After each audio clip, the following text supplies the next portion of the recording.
I'm one of the panelists today. I would like first to begin by introducing my good friend and colleague, our moderator, Ms. Hecht. Thank you, Claire. Welcome, and we are so excited to have an outstanding panel today to talk about and reflect on their personal experiences with inclusion. And all of our panelists have a connection here to the Waisman Center, which has fostered some of the early thinking and learning around inclusion for them, as well as some of their current experiences with the Waisman Center as well.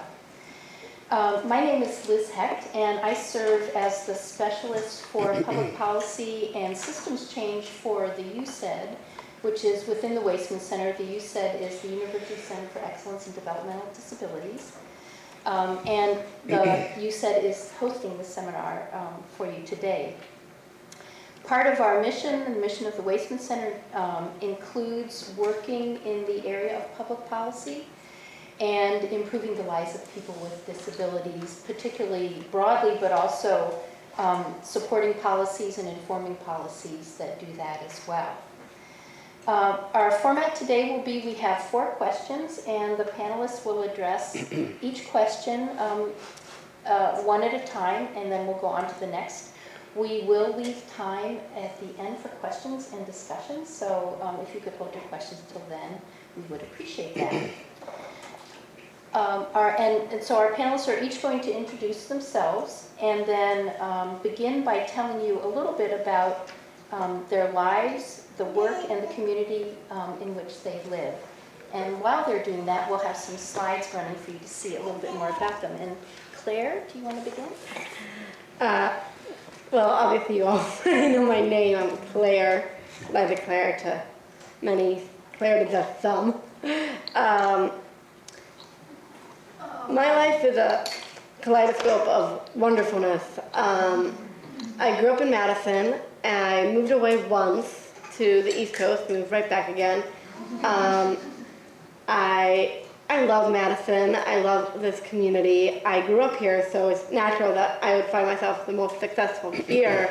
For my work, I am an advocate, first and foremost. And everything that comes with that, it comes along with being a teacher, it comes along with being a friend, it comes along with everything I've gone through in my life to get me to this point of being the advocate I am, and I'm really, really proud of that. Hi, my name is David Egan. I am 35 years old, and I'm also born and raised in Madison, Wisconsin. I'm also here accompanied from a friend of mine who lives in New York. Her name is Nikki Bloomberg, and she also has a connection to Madison, Wisconsin too, so there's a Wisconsin connection. I just wanted to make sure that my family's here. I want to thank my mom and my dad who are joining here with me today, and I'm having a great day in high spirits, and I hope that we do quite well. And I just felt like this is very close to home to me. It's quite personal, and I want to thank all of you for making that happen for me. Thank you.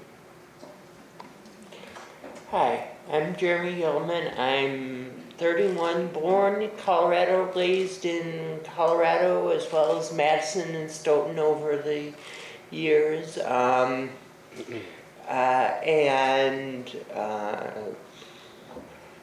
work at a online music company. I'm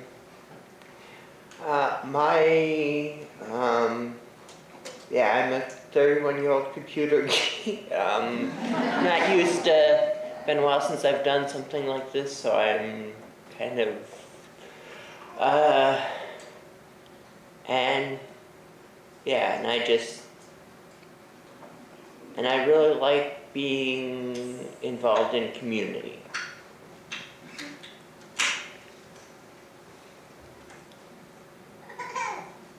Great, thank you.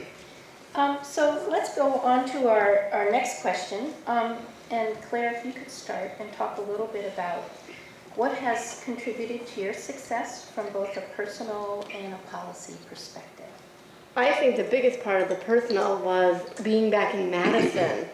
there's such a natural selection of community resources that really make Madison unique and really a fantastic place to be. Other than resources, why have I been successful?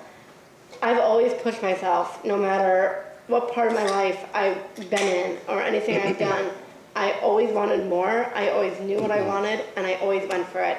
And I didn't have a problem being stubborn. I think a lot of people can attest to that, that my stubborn nature got me where I want to go, but also the people in my life got me where I am now. My family, my friends, everyone has been invested in my potential for greatness and helped me get where I am. And I think that's true for any college program that I've gone through and helped me getting to where I am today. And from a policy perspective, I forgot that one a little bit. This is our time, really, to shine. Everything that's changing in policy right now is absolutely amazing, and the fact that we're the difference. You're the difference you want to be, and we get to be that difference. We get to affect policy, affect change. That's the most revolutionary, heady thing for me, is that I get to be a part of a movement that is absolutely bigger than I am. That humbles me. And I know, Claire, you're being very modest, but I know you had an opportunity to testify to Congress and to talk about something that is important to you. Maybe share a little bit about that with us. I testified to Congress, that was a couple of years ago.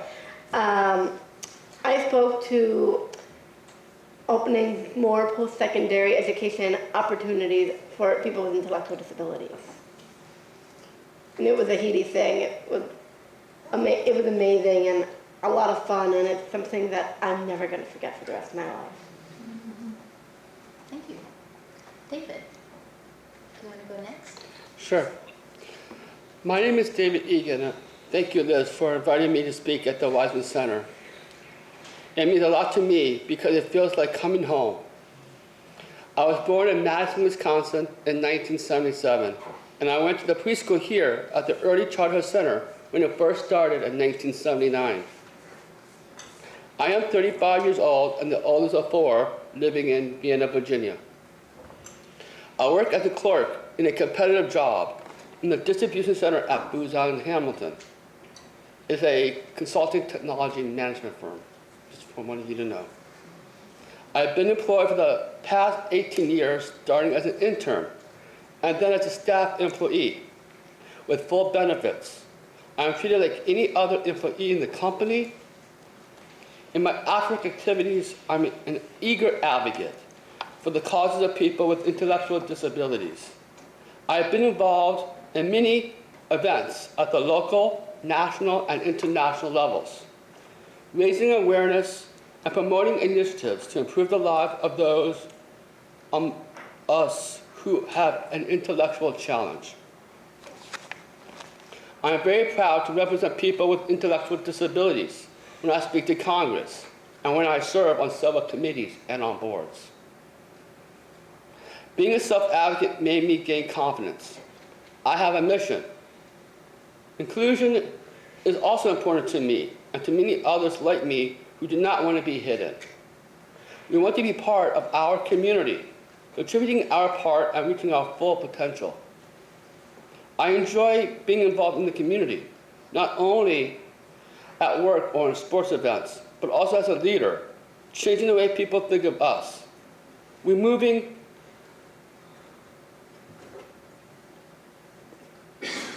and misconceptions. My goal is to demonstrate that we are capable people and we have a life worth living. Thank you. And Jeremy, tell us a little bit about what you think has contributed to your success and what your life looks like now.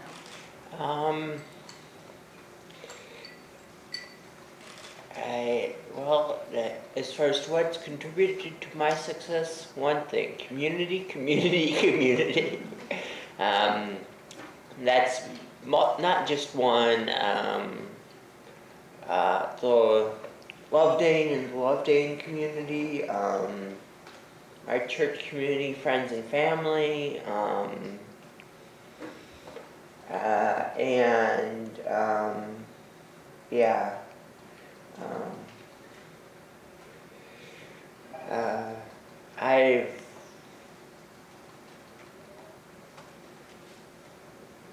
DVR, although I had a very frustrating meeting with them last week that I'm still trying to get over.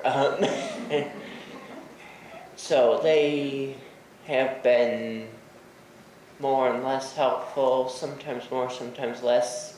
Right now they're being less helpful. Let's see,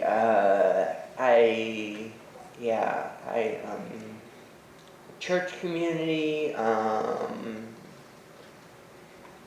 and just, my family, I guess, has been the other main. My sister Steph, actually all my family, my mom, my dad, my mom in Arizona, my dad here in Madison, and my sister here in Madison as well, have all been very key to my success. And like I already said, the greater Lovedale community has also been very, very big part of that. And I know, Jeremy, you're living in your own apartment, is that right? And Yes. Before you were connected to Lovedale, felt fairly isolated?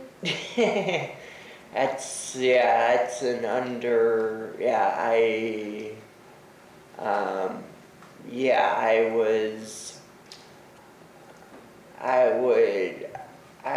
saw my dad on weekends or a couple days a week over the weekend.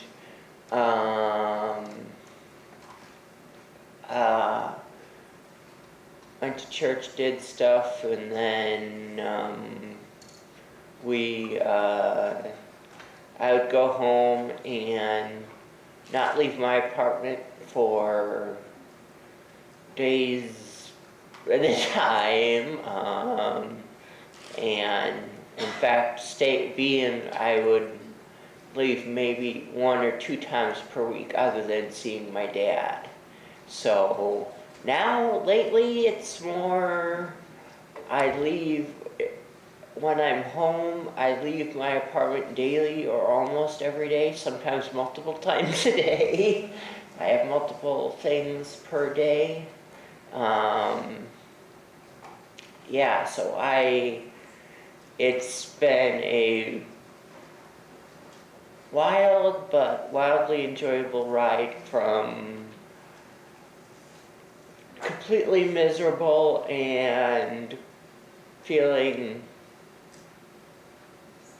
more or less almost completely alone to feeling loved and embraced and part of many, many communities that are all very special to me.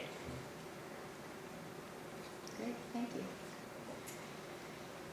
The next question is, would you talk a little bit about your hopes and dreams for your future and what you think, if you were to think of the best possible future, what that would look like? I have multiple dreams. I have a lot I want to see happen and a lot I want to see change as I grow older as an advocate.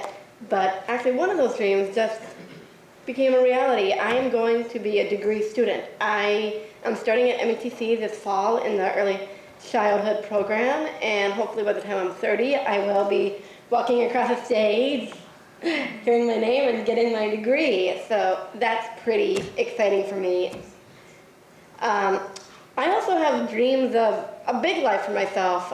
I dream of being an advocate always. I really see it as a calling and as my job and my biggest passion. So I have 1,000 advocacy dreams that I could go on and on about, but I won't. I think other than being a working advocate always, I'll be a working early childhood teacher always, hopefully, and someday a wife and a mom. I want to have kids someday and get back to nature, keep it simple, have all the romantic, wonderful, good things that anyone would want for their life. Thank you, David. My dream is to continue to be being an ambassador and a global messenger. I want to be the voice that speaks for the needs of people with Down syndrome and ignite the dreams that belong to all of us. I am also a Star Trek fan, and I boldly go where no one has gone before. Charting a new course for others. I dream of a world where people with intellectual disabilities do not have to hide and are fully accepted.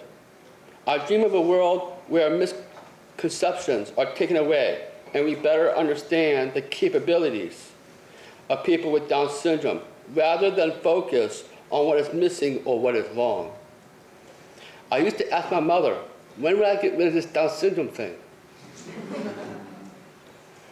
She would say, it's something that stays with you all your life, but it does not stop you from having dreams and being successful. I would like to work with Congress and various disability nonprofits to increase awareness, get funding for research, and ensure that all individuals are given the opportunity to succeed. Thank you. Jeremy, what are your hopes for your future? Well, looking back, first of all, I would say that my life today is better than my wildest dreams were when I was alone and isolated, and I mean, not that there have been some rough, but so I have some dreams, but I know that my life is going to be, I would say I almost can't come up with a dream. It's, let's see, I'd like to be more independent. I used to drive. I have dreams of driving again, which makes my family very nervous, but my sister and, well, I think all of them, but they have concerns, which, anyway, and yeah, to just, how my dreams are continue on this wild ride I called my life in the United States. So, and what that's going to look like, I don't have any idea, and if I did, it wouldn't do what's actually going to happen justice. So, I try to. I mean, it would be nice to be better off financially, even be off government support, or making, have a decent income and not have to worry about money or save up for months and months for simple computer parts and stuff. So, or anyway, so I guess that's my dreams. I guess that's what I would say. Great, thank you. Next question. What advice do you have for those of us here who represent researchers, teachers, policymakers? What things do you think it's important for us to know about what you think and what you want to see happen? I would say education is the biggest thing for me.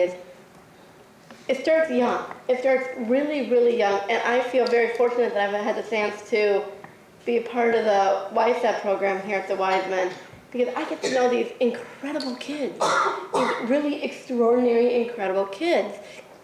And it starts young. Everything they're learning starts young, and they grow up. Who knows what they're going to grow up to be? They could be the next president of the United States. And I get to hang out with them at this age. I get to see all their hopes and dreams of the future and be part of their learning process.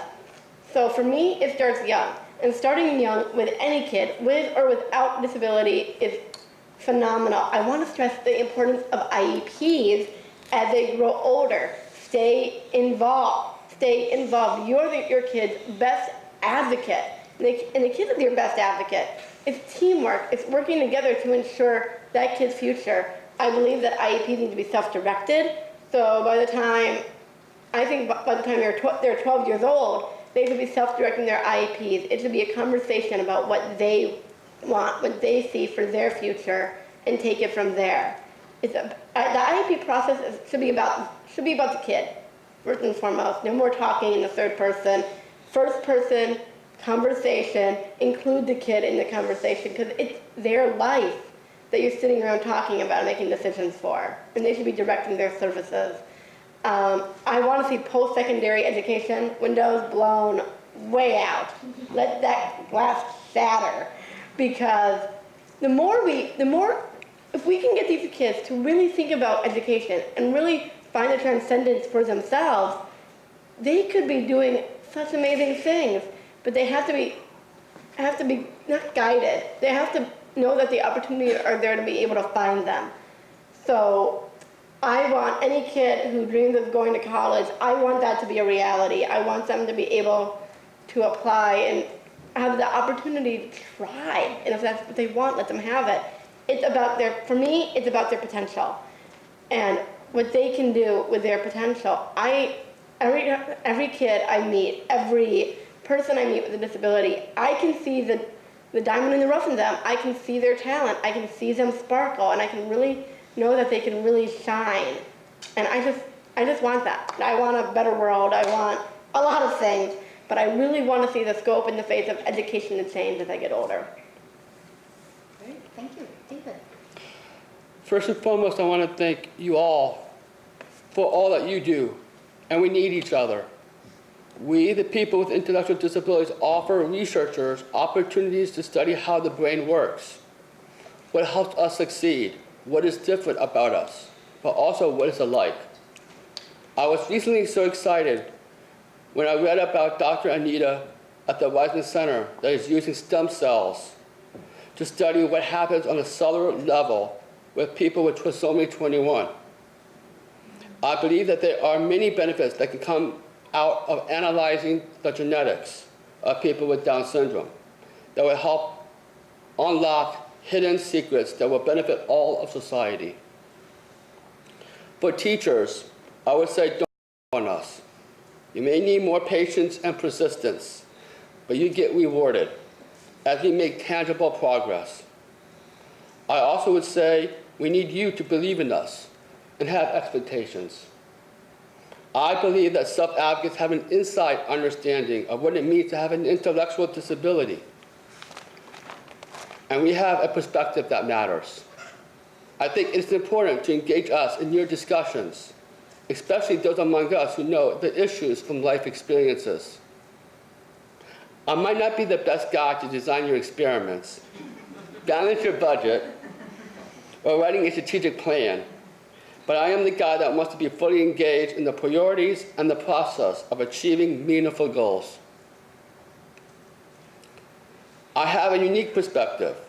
I want to be the living reminder of the cause for which we are all committed here. Making the lives of people with intellectual challenges more meaningful, giving each one a chance to be fully accepted citizens, making sure that every child, every individual can reach their full potential, that our society is more open to our inclusion in the education process and in the workforce, and in all aspects of life.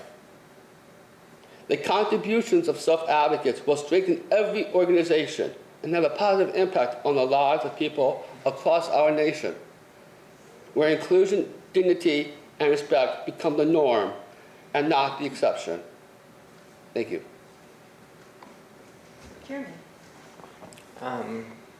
See.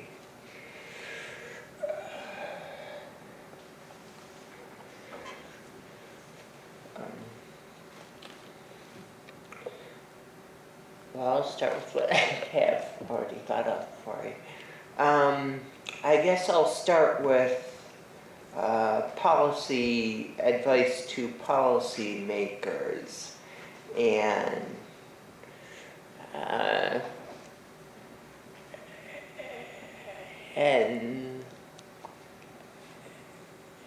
I would say one thing: funding is my opinion that it would be nearly impossible to overfund disability services and that kind of stuff. Not that I think they would. Yeah, I don't think that it would never. Anyway, so yeah, so increasing funding for everything disability related, for DVR, for county human services budgets, and let's see.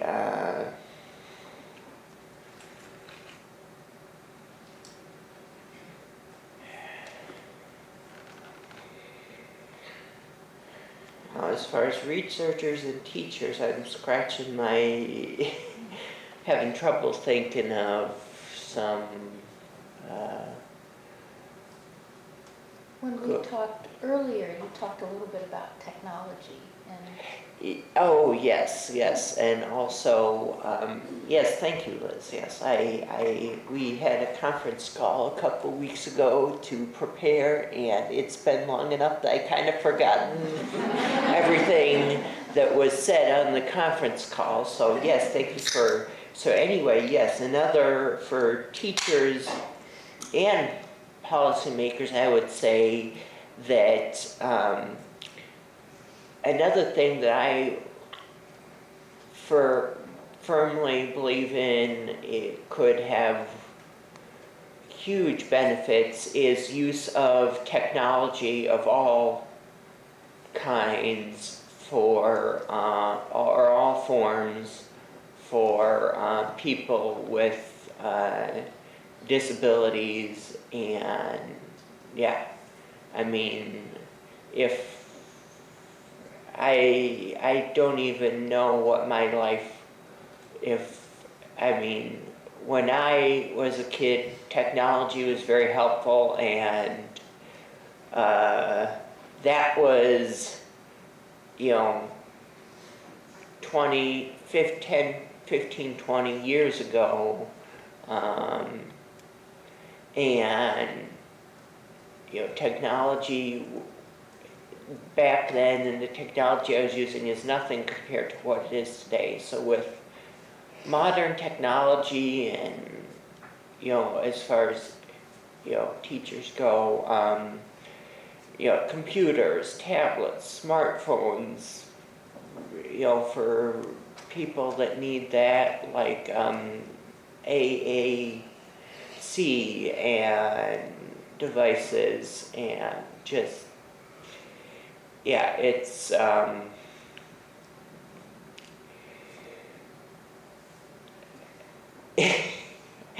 so yeah, and so I'll repeat what I said about funding for technology. That it's, I think it would be very hard to oversaturate as the disability community with too much assistive technology, especially given the fact that there's got to be funding for all that. So so that would probably be the limiting factor, I'm guessing. And researchers, I guess I would say the same thing. I would advocate for the use of research of using technology with people with disabilities and researching the ways that could be helpful and that could be used, and just finding new innovative, ways to thinking of stuff that ideas that nobody's thought of before. And yeah, so just funding and technology. Good, thank you. Before we open it up for questions, I want to give each of you an opportunity to add anything else that you haven't had a chance to say. I didn't want you to feel constrained by the questions, so now's your chance to add anything that you would like us to hear or know from you. I would probably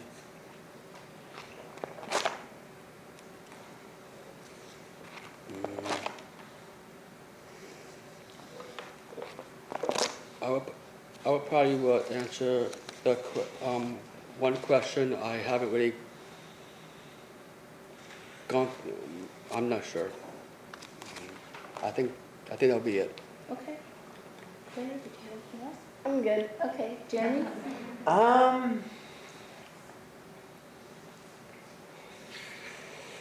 I cannot think of anything else unless there was something we mentioned in the conference call that hasn't. I think I've kind of talked about my passions of community and technology and mentioned funding, and so I think that I don't have anything to add at this point. Okay, good. Well then, with that, we'd like to open it up for questions, and actually I know David expressed a real interest in being able to have an open discussion and dialogue, so I think all of our panelists are prepared for that. So, does anybody have any questions they would like to ask? Yes?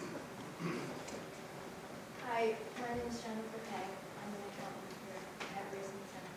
First, I have to say how proud I am of you guys, and very honored that even with your disability, you're able to succeed in life. My question would be,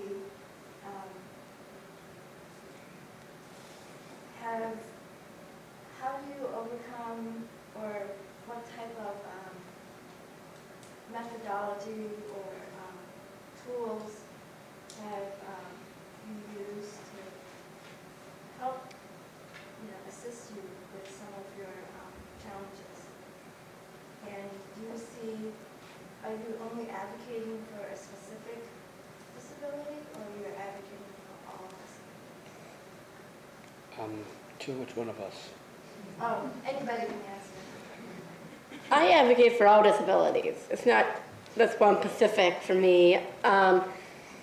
No real methodologies. I do believe laughter is the best medicine. So no matter what I was going through in my life, I always kept myself laughing. It's better to laugh than cry, but it can be a good workout. I guess nothing really helped me with my disability. I had a really good connections within my family, within my friends, within colleagues, within anybody that has ever really been in my life. And just by having that is a fantastic gift in itself.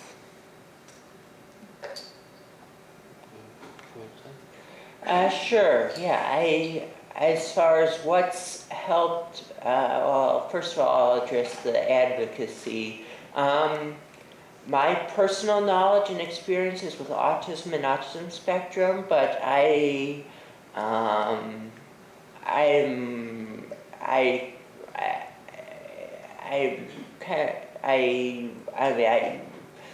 but I support all disability services, even though that's not or support all disability generally, even though I don't know about a lot of other stuff or the other disabilities. And what's been helpful to me, again, technology. Technology has been technology and community have been instrumental in building the life that I have now. I would say I will advocate for those with Down syndrome. And there's a lot of methodologies that are being used for Down syndrome, because if you look at Down syndrome, it's also morphing into other conditions of disabilities like autism being one. But I also value all forms of disability and what we can do to really explain the Down syndrome aspect a little bit more in other forms of conditions that we may expose or hopefully cure.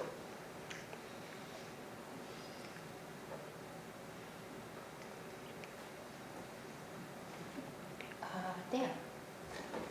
Each of you have spoken so well about how strong you are as a self-advocate. You've also spoken very highly of your families.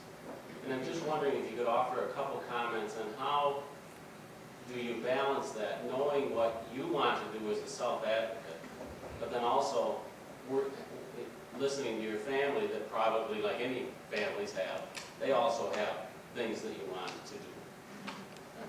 I think that's a great question, the eternal question of balance. No, because it's so true, because in any life you have to balance so much. It is a balance, it really is. My family's always been really supportive. I think my mom said that when I was born, she didn't think that one day I'd be speaking in front of Congress, so. But my parents are thrilled and really proud of me and are always really there for me. My brother, I think he was my first kid advocate. He was always saying, "Don't baby her." So he kind of forced the standard of, okay, disability is going to be a conversation in this family. We're not going to baby Claire. She's going to be involved in all adventures, from the silly to the mundane to everything. I was involved. And then I grew up with a bunch of cousins, so I had that from them as well. So every little kid experience, or every experience I've had, Joy, Haley, Jake, Lucas, they were right along for the ride with me. And as I've gotten older, I've also created my own family within my friends. So I'm balancing two families. I'm balancing my family, my family of friends, and my fantastic work. And it all just bleeds into one. And it makes the balance so much fun, because at the end of the day, I can call up my best friend and say, "Let me tell you about my day." I love that. I love that. I would say about the family part of the question is that not every family is the same in many ways. In my family, I have brothers and sisters and two brother-in-laws who don't have a disability at all. And me being the only one with Down syndrome was difficult to explain. You know, it's hard to adjust. And I know I haven't really spoke much about it in my talk. The part is, when I started being part of the Weisman Center in Madison, Wisconsin, I had a hard time adjusting, leaving the Wisconsin program and joining another program in Virginia. And then at the time, it was not very much in common. And if you don't mind, I want to read that to you. If I can find it first.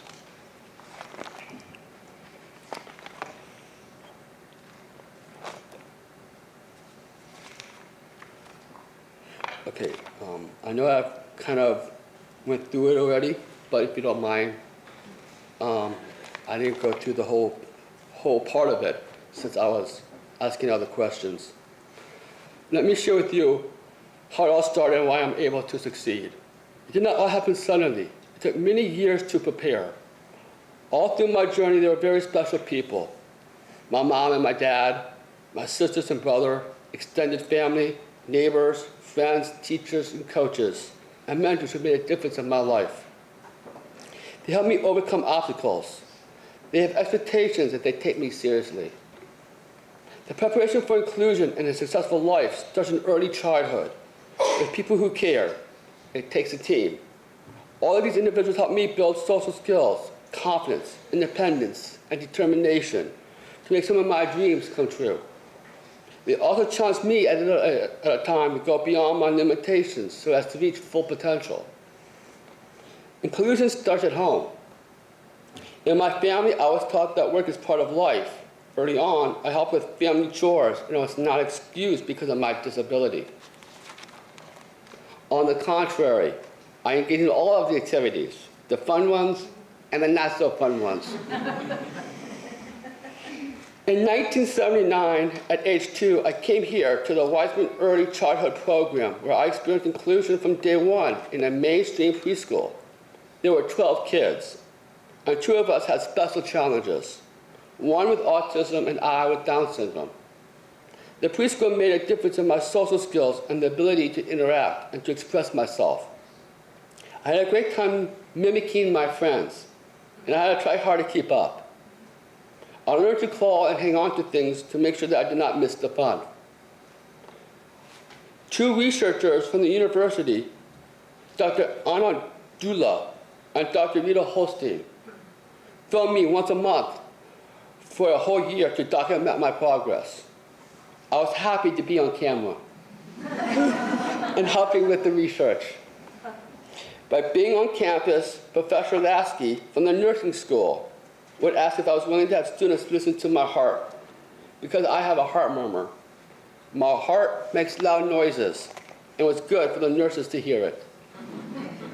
They took my picture and wrote about me in their obstetric nursing textbook by Ziegel and Cranley.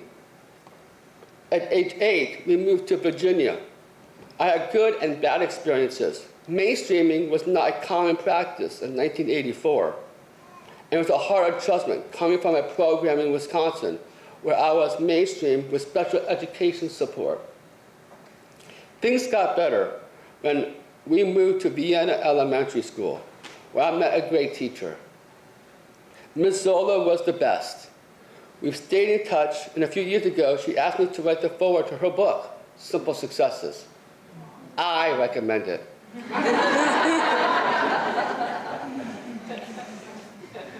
Ms. Zola believed in us, the students. She had expectations. She challenged us. I had many other wonderful teachers in high school who made me work hard, but also helped me when I needed it. What I liked most about my favorite teachers and coaches was their enthusiasm. They wanted me to succeed. They got to know me and figured out my strengths.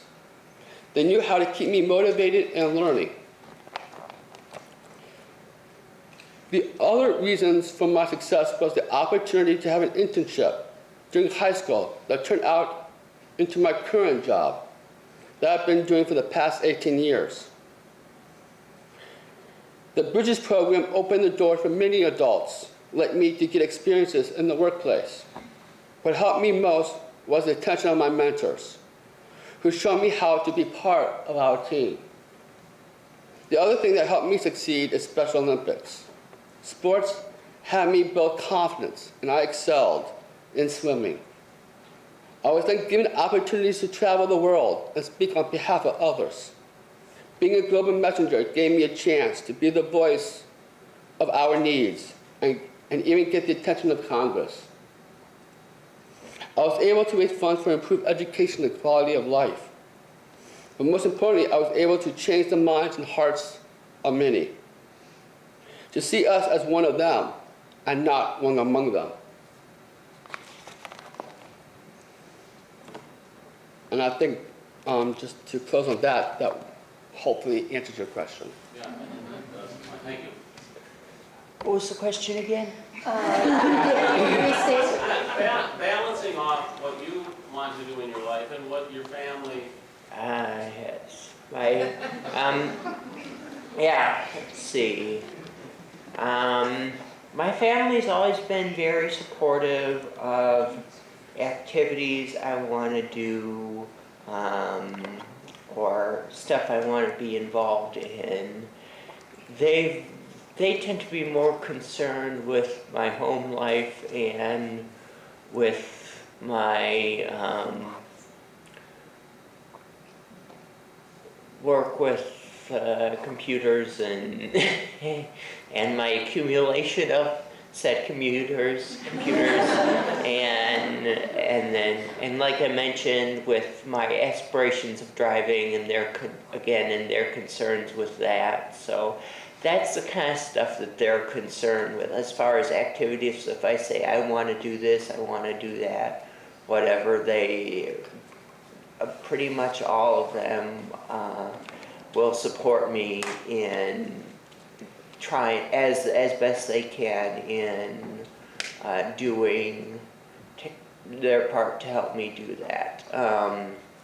As far as finding balance, it's an ongoing thing, but it's not so much.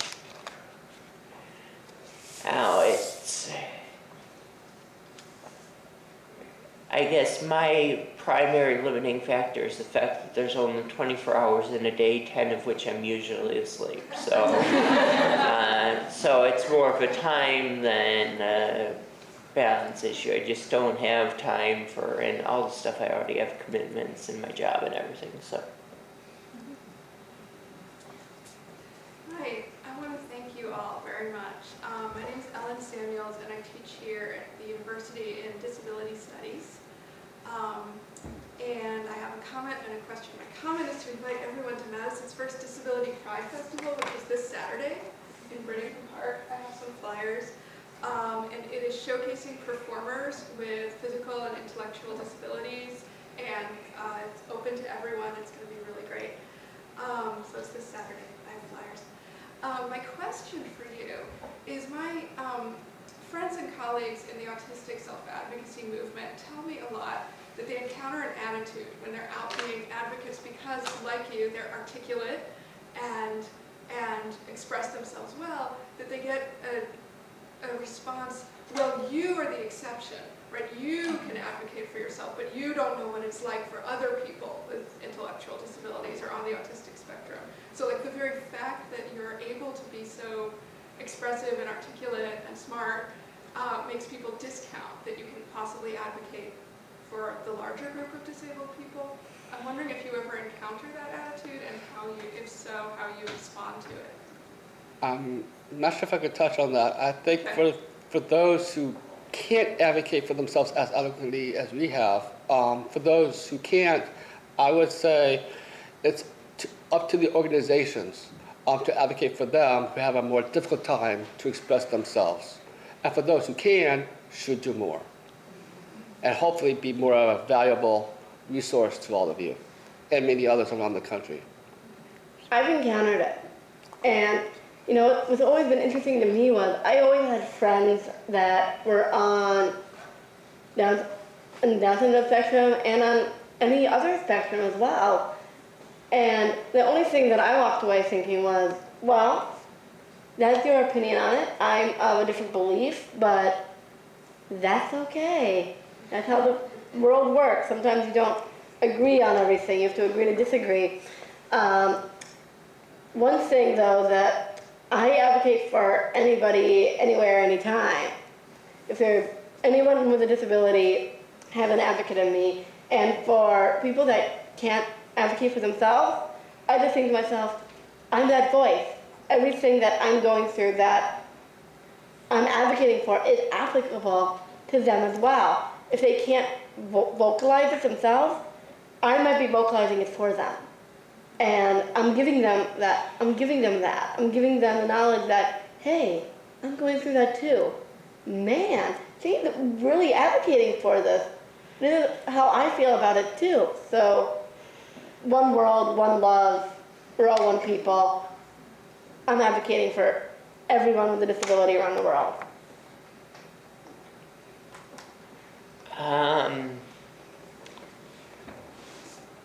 I have not encountered, of course, my advocacy activities have been, I'm not involved with that a whole lot.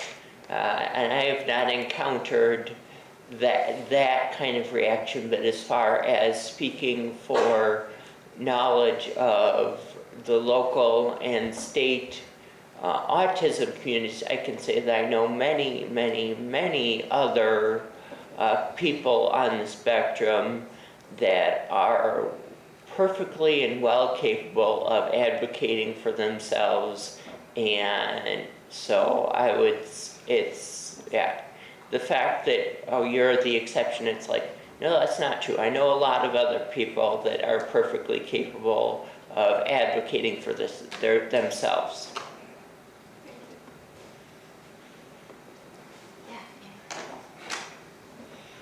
Thank you so much for coming and speaking with us and educating us at least.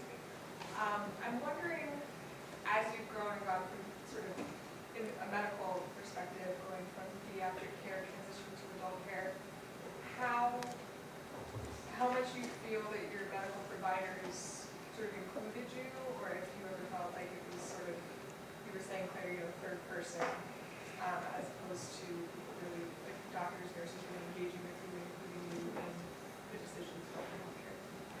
That was actually really fun for me, actually, because when I was a kid, we had a pediatrician, and it was a family pediatrician. My mom and dad were always calling up when something came up with me and Spencer, and we would just go to the doctor together. It was a family affair. Me, Mom, and Spence.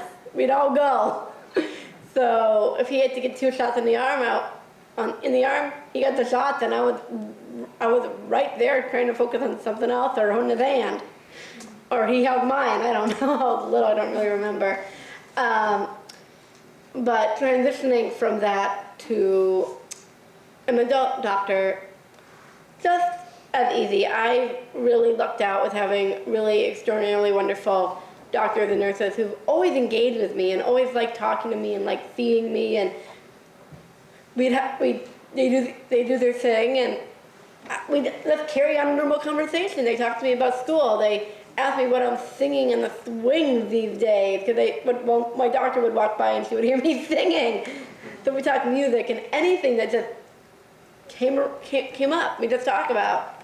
So I've always had a good experience with the healthcare system. I think all we can do is just to improve the healthcare system a little bit more. In many ways, I think to have better methodology and a way to make it simple, because there's so many conditions when you talk about the disability community.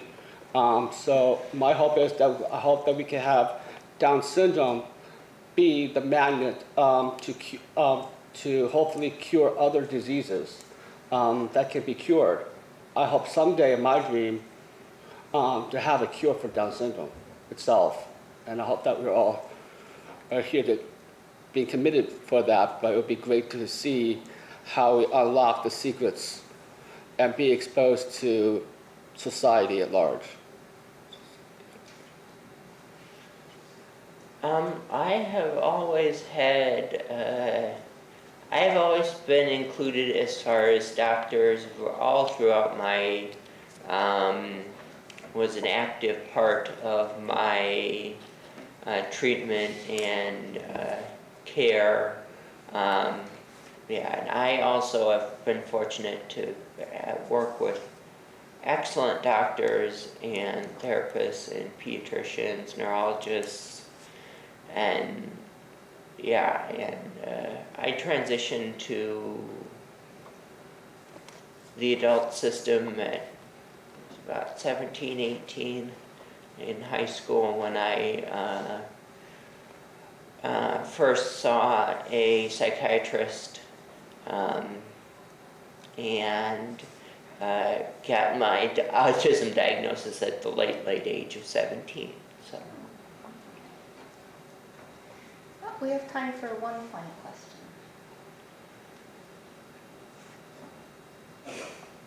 All right, tomorrow. Hi, and thanks again for being here. My name is Paul Yule, and I'm a parent of a daughter with a disability, so I appreciate all the comments that you made today.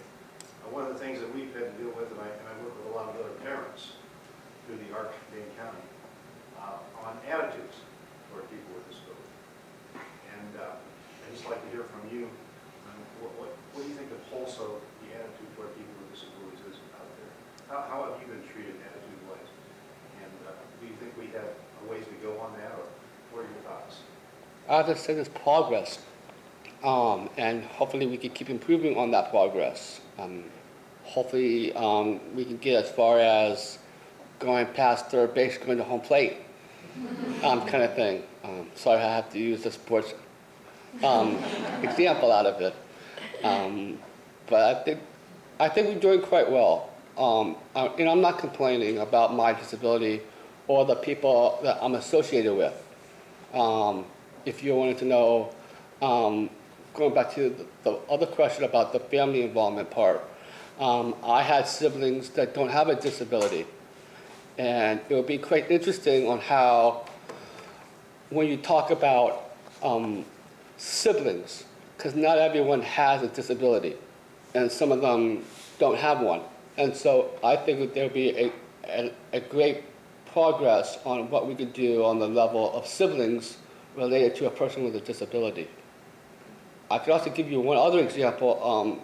I'm not sure this may be the right time to do it, but the person I was accompanied by Nikki, we did a project about self-advocates.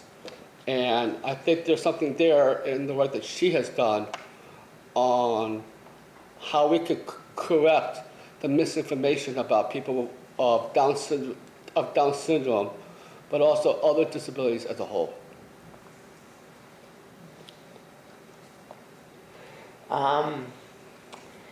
I can relate to your predicament. I was bullied all throughout my school career, starting in elementary school, clear through high school,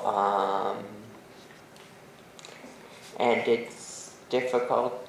And I think there's been progress, but I think there's still a lot. We still have a ways to go as far as bullying, and I think the culture has started to change, but it has not completely gone away by any means.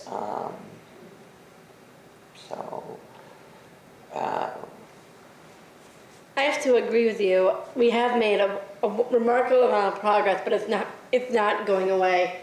I've encountered attitudes as I grew up, and like Jeremy, I was bullied through elementary, junior, and high school.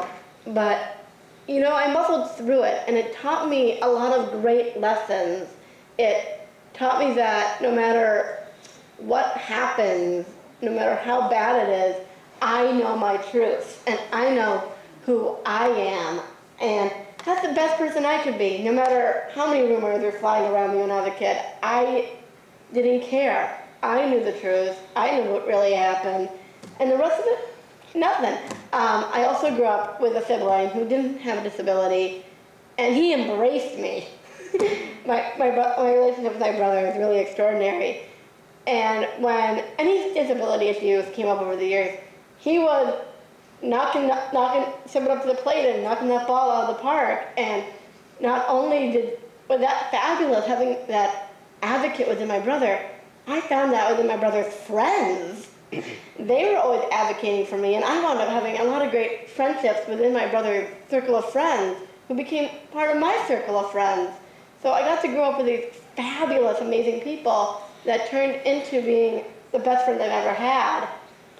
And I think one of my favorite memories was of my best friend, my lifelong best friend, Madeline. These boys were teasing me, and she just picked up a baseball bat that was laying around and chased after these boys saying, "Don't tease my friend!"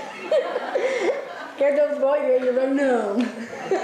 But I've been very, very, very lucky in the friendships I've had, lifelong and ones I've met later on in life.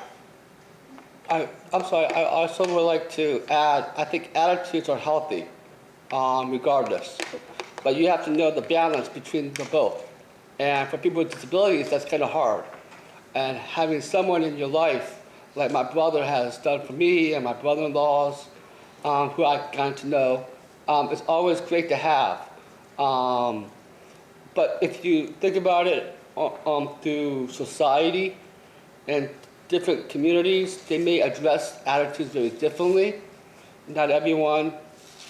I think for us with disabilities, I think we're more sensitive to negative stereotypes that surrounds us. You get that all the time in the media. Wherever negative stereotypes come from, that's where it originated. Like what they were talking about with bullying as well. I had two friends of mine in Special Olympics who talked about bullying, how to be treated. But I think this is basically happening on a national level. And I think we need to address it a little bit more. And hopefully we can make more progress in terms of attitudes of the public and to one another. And hopefully siblings can play a big part in that. But I like to see how society can really be on our side and say they believe in us and support us, and vice versa. On that note, please join me in thanking our panelists. You've been a wonderful inspiration to the work that we do here, and also shared many life lessons that I think we can all benefit from.